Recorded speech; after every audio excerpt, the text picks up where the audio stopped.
जो सुप्रभात। आज हम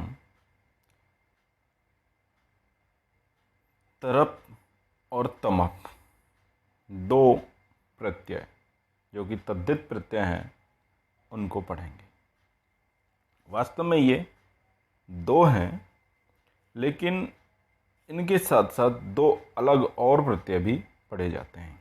देखिए, जैसे ये तरप है, तरप प्रत्यय, इसके साथ एक और प्रत्यय पढ़ा जाता है ईयसुन।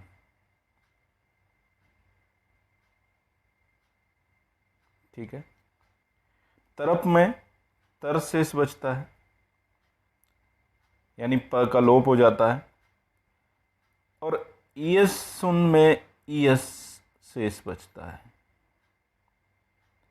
और उनका लोप हो जाता है। ठीक है,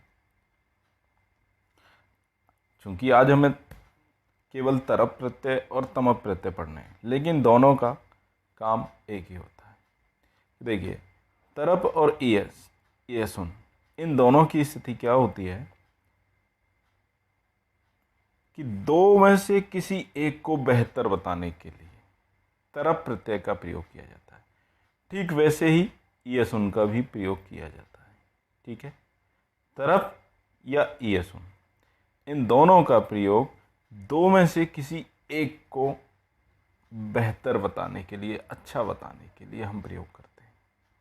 ठीक है, ठीक वैसे ही है तमप। ठीक है, तमप और इष्ठन, इन दोनों का प्रयोग भी एक साथ ही होता है, तो इसमें भी प का लोप हो जाता है, इसमें भी न का लोप हो जाता है।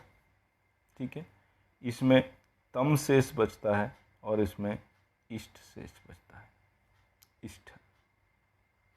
ठीक है, तो अब इसका प्रयोग, तमप और इष्ठन का प्रयोग दो में से नहीं, बहुत सारे लोगों में से, दो या दो से अधिक, तो दो से अधिक लोगों में से किसी एक को हम बेहतर बता रहे हैं, बेस्ट बता रहे हैं, अच्छा बता रहे हैं, उसके लिए हम तमप और इष्ट प्रत्ययों का प्रयोग करते हैं।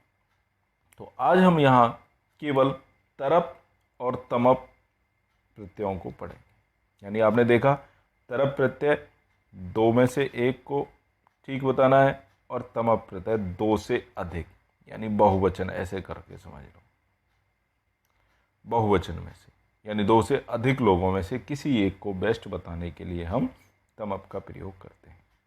ठीक है,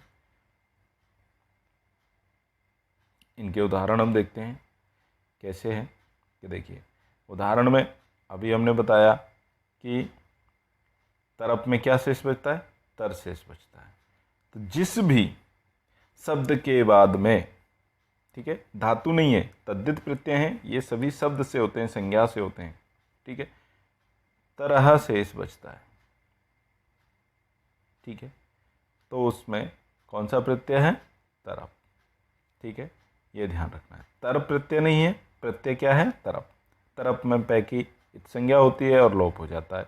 ठीक है, तो तर शेष बचता है। तो इस तरह से, अब जैसे प्रशस्य तरप, प्रशस्य धन तरप, प्रशस्य शब्द है, उससे तरप प्रत्यय लगता है, तो प्रशस्य तरह। गुरु तरप, तो गुरु तरह। इसी तरह से लघु में तरप लगाया तो लघु तरह, पटु में लगाया तो पटु तरह, कुशल में लगाया तो कुशल तरह, उच्च में लगाया तो उच्च तरह। ठीक है, चतुर में लगाया तो चतुर तरह, दीर्घ में लगाया तो दीर्घ तरह, सुंदर में सुंदर तरह, स्थिर में लगाया तो स्थिर तरह। अच्छा देखो, सुंदर, सुंदर वाला तो आपने पढ़ा होगा कि ये वो तो सुंदरतम है, तम। तो अब सुंदर में अगर बहुत लोगों में लगाएंगे कि पूरी कक्षा में यह बच्चा सुंदरतम है, तो क्या हो जाएगा, सुंदरतम। लेकिन अगर कहें इन दोनों में, दो में, यह बच्चा सुंदर है, तो क्या आ जाएगा, तर आ जाएगा। सुंदर तरह, ठीक है।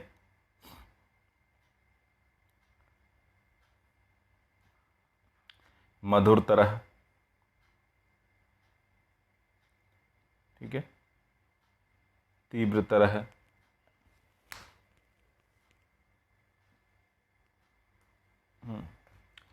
अब जैसे यहाँ अगर हम उदाहरण लेंगे तो राम लक्ष्मणयो राम प्रशस्यतरः, राम और लक्ष्मण में राम प्रशस्यतरः। अश्वगजयो अश्व तीव्रतरः, अश्व और गज दोनों में मतलब दो हैं, तो दो में कौन है? अश्व तीव्रतर है, अश्व तीव्र है। मोहन सोनयो सोहनयो मोहन पटुतर है, मोहन और सोहन दोनों में मोहन पटुतर है, ठीक है। पटुतर मतलब चालाक, ठीक है। अब ऐसे ही तमप है। तमप में क्या है? दो से अधिक किसी एक की श्रेष्ठता या सर्वश्रेष्ठता प्रकट करने के लिए हम तमप प्रत्यय का लगाते हैं। तो तमप में क्या शेष बचता है? तमप में प का लोप हो जाता है और तम शेष बचता है, तो तमः, ठीक है। गुरु तमः, लघु तमः, मधुर तमः, दीर्घ तमः, स्थिर तमः, ठीक है। इस तरह से, ठीक है। तो इसी तरह से पटुतमः, लघुतमः, कुशलतमः, सारे वही शब्द हैं, तीव्रतमः, ठीक है। लेकिन अंतर सिर्फ यही है कि हम बहुवचन में से बहुत सारे लोगों में से एक को बता रहे हैं, बहुत सारी वस्तुओं में से एक को बता रहे हैं, मतलब एक तरह से छांट रहे हैं। अगर दो में से छांटना है, बेस्ट बताना है, अच्छा बताना है, तो तरप, और बहुतों में से एक को अच्छा बताना है, चाहे वो कोई वस्तु हो, चाहे कोई वो व्यक्ति हो, या कोई भी संज्ञा हो, तो तमप प्रत्यय लगाते हैं। और सिर्फ इतना ही ध्यान रखना है, तरप में तर शेष बचता है, तमप में तम शेष बचता है। यानी तम तो हो गया, अब जैसे इंग्लिश में होते हैं गुड, बेटर, बेस्ट, तो ये तो बेटर वाला हो गया और ये बेस्ट वाला हो गया, वेस्ट, ठीक है। इस तरह से गुड, बेटर, बेस्ट आपने पढ़ा होगा, तो ये बेटर और ये बेस्ट, ठीक है। तो जैसे कक्षाया छात्रेषु मोहन पटुतम है, कक्षा के छात्रों में, छात्रेषु छात्रों में, मोहन पटुतम है, सबसे ज़्यादा चालाक। अब पहले कहा मोहन सोहनयोः, केवल दो लोगों के लिए कहा पटुतर, लेकिन यहाँ कक्षा के छात्रों में पटु में, यानी कक्षा के जितने भी छात्र हैं उन सब में वो पटुतर है, चालाक है। अब देखा पशुषु अश्व धावने तीव्रतम।